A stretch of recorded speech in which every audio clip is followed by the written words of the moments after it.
Décédé en juillet 2020, le PDG et fondateur de l'Institut supérieur d'informatique, programmation et analyse ISIPA serait peut-être en vie aujourd'hui s'il avait été évacué en Occident à temps pour une prise en charge adéquate, à en croire sa veuve.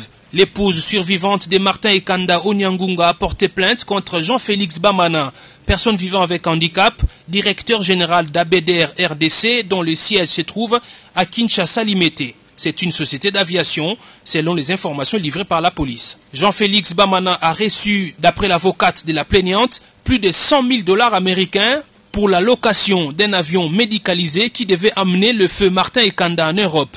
Mais, d'après toujours la même source, l'avion en question n'a jamais atterri à Kinshasa.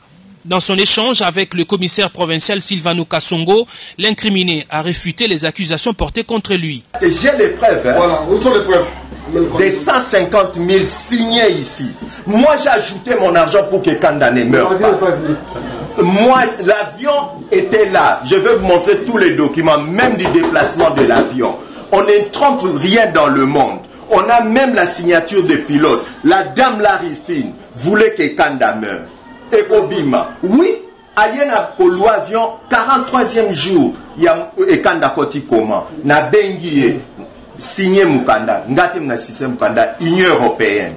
Bah, c'est si tu acceptes, signe que si l'avion décolle, ton argent part, à signer Mukanda, et Zali Mukanda international. Elle devait vous montrer ça. Non, tout a signé, toi tu devais avoir ça. Moi j'ai ça. Là, parce qu'il y a trop de mensonges. Après ça paye 100 000 T. Après ça, Ayaki, ils sont qui proforma il y a 150 000.